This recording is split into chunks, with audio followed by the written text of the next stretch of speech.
especial ter o seu tempo tão especial.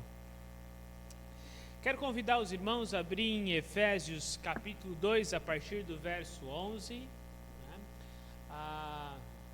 Algumas semanas atrás passamos por Efésios capítulo 1, as três perícopes, de Efésios, falando a respeito da identidade, da redenção e do alcance da salvação em Jesus Cristo. Depois, algum tempo atrás, passamos capítulo 2, verso 1 a 10 de Efésios, falando de quem somos em Cristo e o que fazemos em Cristo. E agora no capítulo 2, a partir do verso 11, Paulo, ele continua trabalhando esse argumento da identidade, mas agora ele enfatiza, já que somos povo de Deus em Cristo Jesus, já que somos corpo de Cristo, o que isso significa em termos de unidade e diversidade, o que esse povo tem de diferente, quem ele é. E é um espiral que Paulo vem trabalhando em Efésios, misturando a identidade e a consequência dessa identidade e aprofundando esses conceitos. Efésios capítulo 2, a partir do verso 11, diz assim: portanto, lembre-se de que anteriormente vocês eram gentios por nascimento, chamados incircuncisão pelos que se chamam circuncisão, feita no corpo por mãos humanas, e que naquela época vocês estavam sem Cristo, separados da comunidade de Israel, sendo estrangeiros quanto à aliança da promessa, sem esperança, sem Deus no mundo. Mas agora, em Cristo Jesus, vocês que antes estavam longe, foram aproximados mediante o sangue de Cristo, pois Ele é a nossa paz, o qual de ambos fez um e destruiu a barreira, o muro de inimizade, anulando em seu corpo a lei dos mandamentos expressa em ordenanças. O objetivo dele era criar em si mesmo dos dois um novo homem, fazendo a paz, e reconciliar com Deus os dois em um corpo, por meio da cruz, pela qual ele destruiu a inimizade. Ele veio e anunciou a paz a vocês que estavam longe, e paz aos que estavam perto, pois por meio dele tanto nós como vocês temos acesso ao Pai por um só Espírito. Portanto, vocês já não são estrangeiros nem forasteiros, mas concidadãos dos santos e membros da família de Deus, edificados sobre o fundamento dos apóstolos e dos profetas, tendo Jesus Cristo como a pedra angular, no qual todo edifício é ajustado e cresce para tornar-se um santuário santo no Senhor. Nele vocês também estão sendo edificados juntos para se tornarem morada de Deus por seu Espírito. Retomando um pouquinho da carta de Efésios, Efésios é uma das cartas chamadas cartas da prisão, escrita por volta do ano 60. Paulo preso provavelmente em uma das suas prisões em Roma, e de lá ele escreve Efésios, Colossenses, Filemon, e preocupado com a igreja de Éfeso, ela vinha batalhando tanto com problemas internos quanto externos. Internamente surgia hereges questionando a sã doutrina, e talvez um dos grupos fortes dessa igreja era a comunidade judaica que falava, que divulgava que os cristãos deveriam seguir os ritos judaicos, a tradição judaica, para atender à salvação, porque Jesus era um Messias judeu. Além disso, tinha grupos de gnósticos com conhecimento superior, aquele grupo que conversamos bastante quando falamos a respeito de Colossenses. O mesmo grupo afetava toda a região ali da Ásia Menor. Ao mesmo tempo, a igreja de Éfeso também batalhava com a perseguição externa. Paulo estava preso por pregar o Evangelho. É interessante como o argumento de Paulo em Efésios, ele vem caminhando para essa conclusão do início do verso 11 e vai seguir até o final do capítulo 3. Né? Ele começa fazendo um espiral, afunilando judeus e gentios, mostrando os privilégios que temos em Jesus Cristo. Então ele começa falando dos privilégios da eleição, da adoção, no capítulo 1. No início do capítulo 1, depois segue falando que esses privilégios, também da redenção em Cristo Jesus, o Messias aguardado, alcança aos gentios, a nós, gentios, por meio de Cristo Jesus, como parte do plano de Deus. E aí ele fecha o primeiro ciclo da carta de Efésios. No capítulo 2 ele vai lidar com os mesmos temas, mas ele começa a se aprofundar um pouco mais. No capítulo 2 ele inicia falando de quem nós éramos sem Cristo, escravos do príncipe do poder do ar, fazendo as nossas próprias vontades, inimigos de Deus, condenados. Depois ele fala quem somos em Cristo por meio de Jesus Cristo, e já que estamos em Cristo, o que nós fazemos? E chega no verso 10 falando a respeito das boas obras que Deus já preparou para nós realizarmos em Cristo Jesus, porque somos obra-prima de Deus ou feitura de Deus, dependendo da sua versão. E já que somos feitura de Deus, temos uma identidade em Cristo Jesus, isso impacta as nossas relações como corpo de Cristo, como família de Deus, né? E aqui isso tudo ele usa esses 2 capítulos para introduzir o privilégio que ele, Paulo, sendo um judeu, também é apóstolo dos gentios. Né? E demonstrar no capítulo 3 como o seu próprio sofrimento como apóstolo dos gentios, preso em correntes, deve motivar esses cristãos a não causar tristeza ao Espírito Santo e motivá-los a viver uma vida adequada diante de Deus, que é como parte do povo de Deus, do corpo de Cristo, da igreja, que é construída com base nos apóstolos e nos profetas, tendo a sua referência a um plano perfeito de Deus, não é? E é por isso que no início do capítulo 4 ele já começa falando assim: vivam de maneira digna com a vocação que receberam, porque do capítulo 1 até o capítulo 3 ele fala: olha, essa é a vocação, essa é a eleição, essa é a adoção, essa é a redenção. Vocês são povo de Deus formado em Cristo Jesus. E essa relação, nós e vocês, nós judeus, vocês gentios, essa barreira que existia, ela foi quebrada. E o primeiro destaque desse texto é que não existe uma barreira étnica na nova aliança. Dos versos 11 até o verso 13.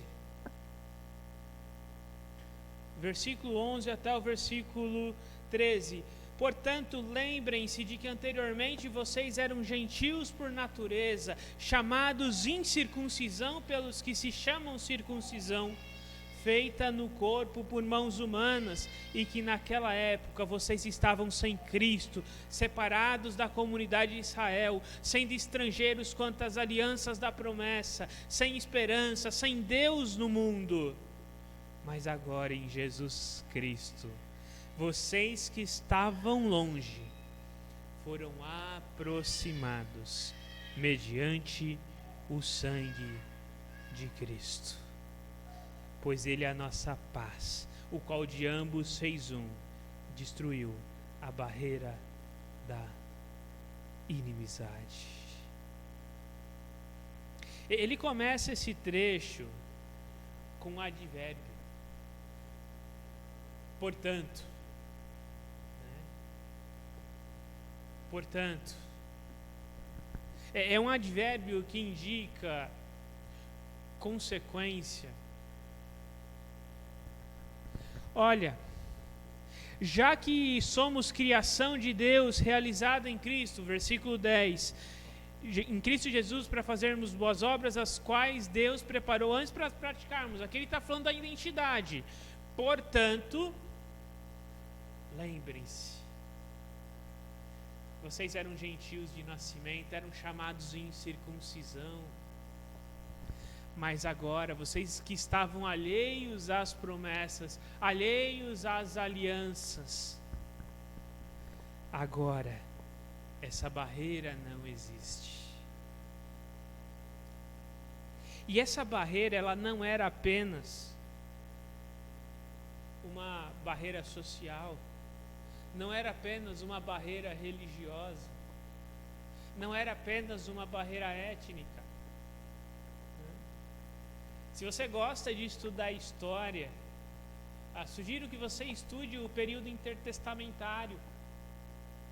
Ali dos anos 3, 4 antes de Cristo, até o 1, 2 depois de Cristo. Já que Jesus provavelmente não nasceu no ano 0, né? Há uma discussão aí entre o ano -1 e o ano 5. Mas estude esse período, você vai perceber que havia aqui uma divisão muito profunda entre judeus e gentios. A cultura helenista que domina esse período, o Império Macedônico, que domina até mesmo Israel, e depois os romanos, que ainda que dominando os gregos, preservam a cultura grega, eles atacaram de uma forma muito agressiva os judeus por séculos, obrigando os sacerdotes a comer carne de porco, atacando judeus no sábado porque eles não se defenderiam, entrando no Santo dos Santos e sacrificando uma porca a Zeus. Não era apenas um embate étnico. Havia aqui uma questão de um confronto de identidade, uma confrontação política, uma confrontação de guerra, de dominação, algo profundo que talvez nós não compreendamos. O não comer carne de porco para um judeu, às vezes a gente, de uma forma equivocada, quando estuda Levítico, eu já vi várias explicações, não, aqui é para não comer carne de porco porque é uma questão sanitária também.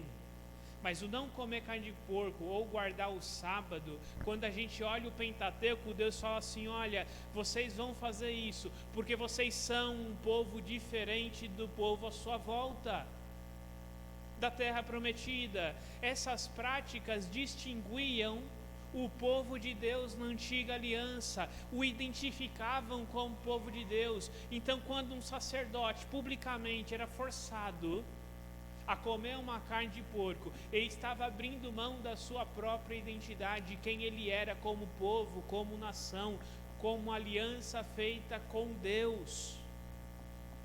Esse é o ambiente que a gente tem na igreja de Éfeso. Judeus que entendem que Jesus é o Messias, mas estão feridos com gentios por séculos. É por isso que o movimento macabeu toma tanta força nesse período, um movimento revolucionário. É por isso que os zelotes no tempo de Jesus têm um destaque, uma relevância, porque eles, a partir do terrorismo, da militância, eles assassinavam soldados romanos para buscarem uma nação onde não houvesse esse tipo de perseguição. É por isso que a expectativa, quando Jesus vem como Messias, olha, agora a ordem vai ser restaurada, vamos viver de acordo com os termos da aliança, porque Jesus, ele é o Messias. A expectativa de um judeu, de um Messias político, não é um absurdo tão grande quando a gente olha para as profecias e quando a gente olha o período intertestamentário. Agora, Paulo também tem consciência que Jesus não veio para uma libertação política, ele vem para uma libertação espiritual, e que num segundo momento ele há de cumprir essas profecias, dominar sobre todo o mundo, e um descendente de Davi governará sobre o trono. Mas esse ainda não é o momento. Nesse período da igreja, Paulo tem consciência de que Deus pega gentios que nada tinham a ver com a aliança, mas em Cristo Jesus agora são herdeiros com Cristo, para a glória de Deus. Ao mesmo tempo, ele pega esses judeus feridos, machucados, perseguidos por séculos, e põe ao lado de gentios. E quando ele usa a expressão, olha, o muro que separava vocês, isso aqui é uma referência clara ao templo. Mesmo um gentil convertido, ele não tinha acesso ao templo. Ele tinha os seus limites. E agora Paulo diz o seguinte, olha, o muro que separava vocês foi derrubado em Cristo Jesus. Deus pegou nós que estávamos próximos da aliança e vocês que estavam longe da aliança, e em Cristo fez um único povo.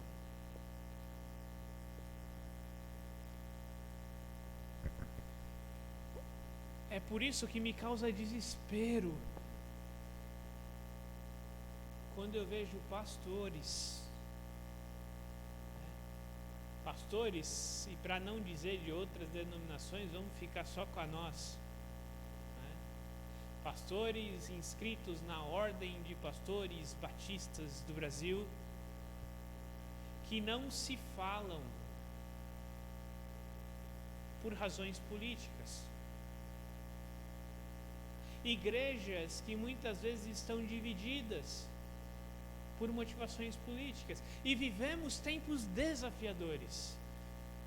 Eu não me lembro no Brasil uma divisão tão grande de militância, de política, como eu vejo hoje, mesmo dentro da igreja. Graças a Deus aqui eu não tenho sentido isso.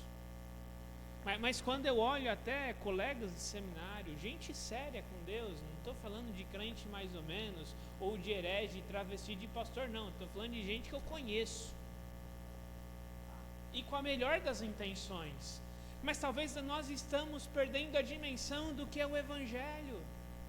Sim, eu posso ter uma convicção política A, ou B, ou C, ou D, para não dar nomes aos bois, né? Vamos deixar com as letras, não é?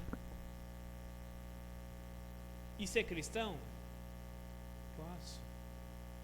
E tenho esse dever como cidadão e posso batalhar por convicções políticas? Sim. Mas nenhuma delas representa o reino de Cristo. Nenhuma delas representa o Evangelho. Se o Evangelho foi capaz de unir dois povos que tinham confrontos políticos, militares, por séculos, até porque a estratégia do Império Macedônico era invadir uma colônia e mudar a cultura daquela colônia, trazer uma cultura helenística. E essa é a briga do judeu com o gentio, porque o judeu não queria aceitar essa cultura grega. Isso gera o conflito. Se o evangelho, de acordo com Paulo, é capaz de juntar gentio e judeu, meu irmão, não é o político A ou B que deve dividir uma igreja. Não é a convicção A ou B que deve nos causar divisão. Não é a frustração, não é uma cultura diferente, não é a decepção que vai acontecer. E eu sempre já adianto, né? Eu falo que eu previno as minhas ovelhas. Se você ainda não se decepcionou comigo, não se preocupe, você vai. Tá? E eu não estou dizendo o que eu acho, eu tenho certeza absoluta. Em algum momento, você vai esperar que eu ia te ligar e eu vou esquecer. Ou pior, eu posso esquecer o seu nome. Eu já esqueci o nome da minha mãe, né? Uma vez perguntaram qual era o nome da minha mãe e eu esqueci. Eu falei, chama de mãe que ela atende. Tá? Eu posso esquecer. Talvez alguma das minhas obrigações de fato que eu deveria fazer, e talvez eu vá falhar uma palavra no momento errado. Agora, é isso que deve causar divisão entre nós? Não. Você vai vir até mim e vai falar assim, pastor, o pastor errou. E eu me senti assim, né? E eu com certeza vou te pedir perdão em Cristo Jesus. E essa barreira precisa ser derrubada. Porque aquilo que nos une é muito maior. Ou pelo menos deveria ser muito maior do que aquilo que nos divide. Política. Olha, eu já mudei de convicção política várias vezes. Espero que a que eu tenho hoje permaneça um pouquinho mais de tempo. Estudei para isso e quem sabe ela dura um pouco mais. Mas ela muda. Políticos mudam. Políticos mudam. Eu tinha um tio que eu lembro quando era criança, ele era petista roxo. Lembra a época que o Lula só concorria e nunca ganhava? Ele ficou um bom tempo assim, né? E ele até brincava que ele votava no Lula porque ele era competente, porque competia e nunca ganhava, né? Mas era petista roxo. Hoje eu vejo as postagens dele, ele é bolsonarista. Eu falo assim, o que aconteceu? Né? Mudou, e talvez daqui a 6 meses venha um outro e ele se agraça e pronto. Problemas acontecem no dia a dia. Convicções mudam, nós amadurecemos. Aquilo que me machucava, talvez há 2, 3, 4 anos atrás, hoje não me machuca. Nós amadurecemos. Graças a Deus por isso. Agora, sabe o que não muda? O sangue de Cristo vertido na cruz não muda. A obra de Cristo em meu e em seu favor não muda. O Evangelho de Jesus Cristo revelado nas Escrituras não muda. E é isso que forma a nossa unidade. É por isso que, mesmo sendo pessoas tão diferentes, em termos de idade, cultura, profissão, expectativas, ainda assim, somos povo de Deus em Jesus Cristo. Somos família de Deus, somos corpo de Cristo. Cristo é um único caminho de acesso ao Pai por meio do Espírito. Não existe outro caminho, ó, pois ele é a nossa paz, de que ambos fez um, destruiu a barreira, o muro de inimizade, anulando em seu corpo a lei dos mandamentos expressos em ordenanças. Isso aqui foi uma bufetada na cara de judeu.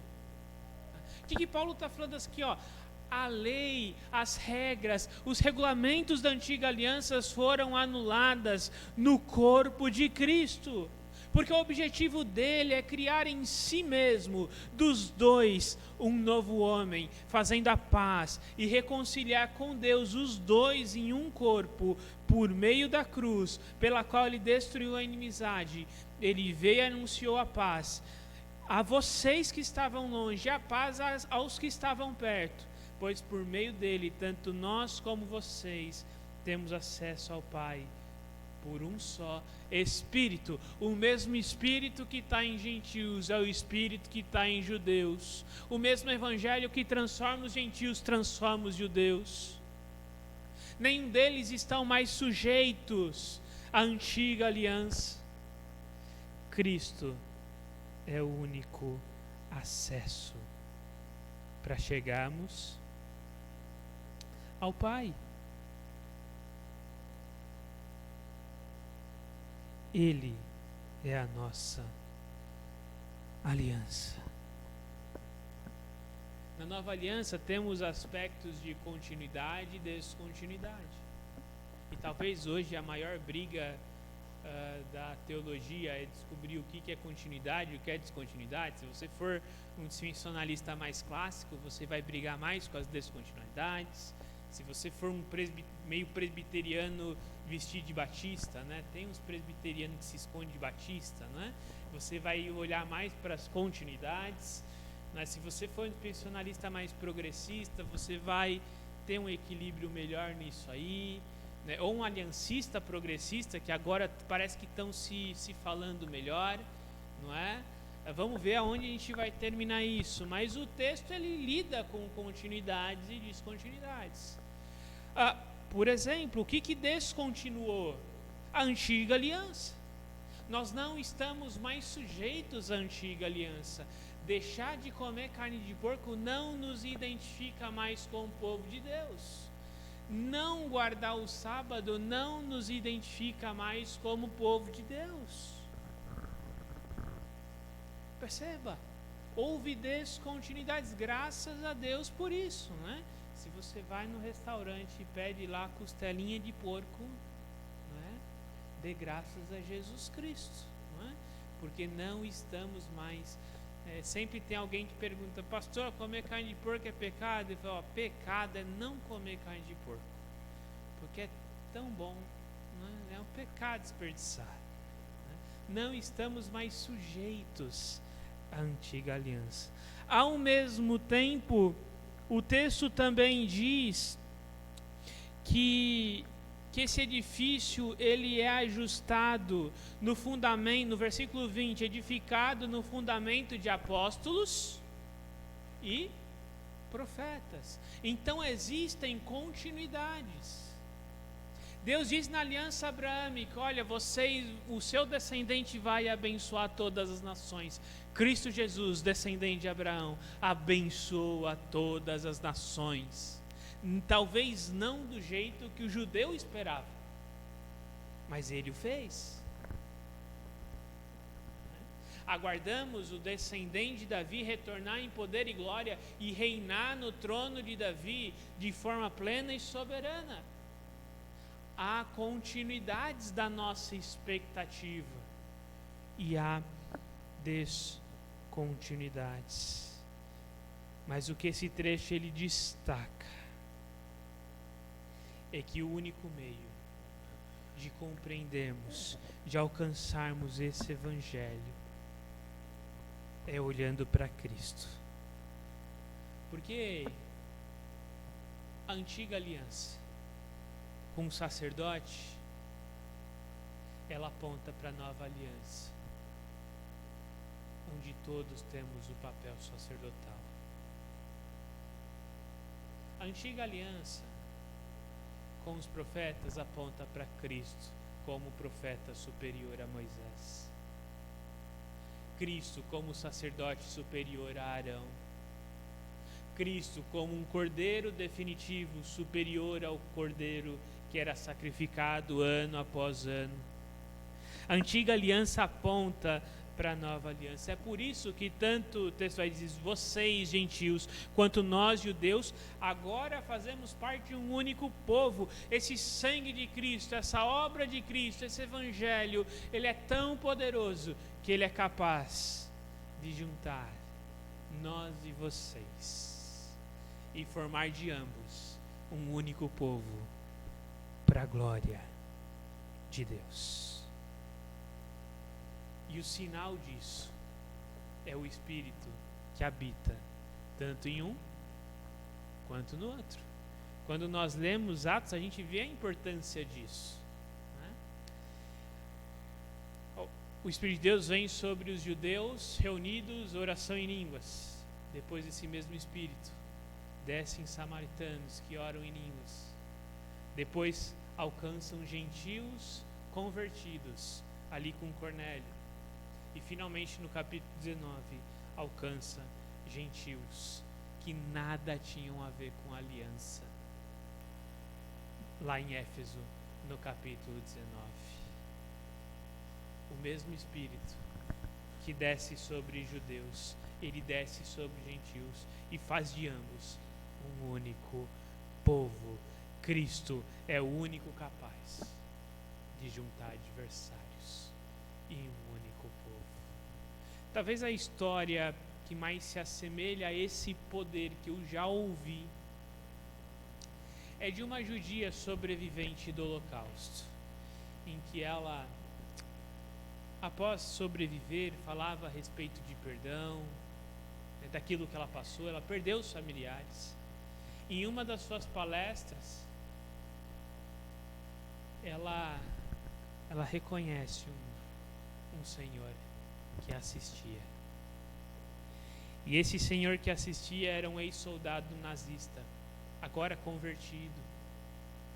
Apesar de que isso é bem complicado, né? Um dos motivos do porquê os judeus odeiam cristãos é o nazismo. Eu não sei se você sabe, mas os nazistas eram luteranos. E em meio à matança, às vezes haviam músicas natalinas no final do ano. É um conflito interessante, né? E muitos judeus ouviam. Há testemunhos bem impactantes a respeito disso. Como o evangelho ele pode ser misturado e pode ser manchado, não é? Graças a Deus nem toda a igreja era nazista, né? Alguns resistiram, foram perseguidos por isso, Bonhoeffer, por exemplo. Então, graças a Deus por isso. Mas essa mulher reconhece e esse homem vai em direção a ela. E ela falou que foi o minuto mais longo da vida dela, né? Porque ela sabia que aquele homem estava lá por algum motivo. E tudo aquilo que ela passou, e foi ele foi o carrasco que matou toda a família dela. Levou toda a família dela, se eu não me engano, uma câmara de gás. Por algum motivo ela não foi. Não me lembro os detalhes. E ela pôde perdoar. Por quê? Porque é isso que o Evangelho faz. Ele derruba o muro de inimizade, de inimigos mortais. De inimigos mortais. Você me perguntar qual que é a solução para o Oriente Médio, em uma guerra terrível entre muçulmanos e judeus. E não é só uma guerra entre países, tem a ver com identidade, tem a ver com cultura e, na minha percepção, até com questões espirituais. A solução para esse conflito é o Evangelho, que derruba os muros, traz unidade em meio à diversidade. E por último, em Cristo somos cidadãos dos céus, edificados no fundamento dos apóstolos e profetas, por seu Espírito. Verso 19. Portanto, olha só, já que todos têm acesso ao Pai por um Espírito, Portanto, vocês já não são estrangeiros nem forasteiros, mas concidadãos dos santos e membros da família de Deus, edificados sobre o fundamento dos apóstolos e dos profetas, tendo Jesus Cristo como pedra angular, no qual todo edifício é ajustado e cresce para tornar-se santuário santo do Senhor. Nele vocês também estão sendo edificados juntos, para se tornarem morada de Deus, por seu Espírito.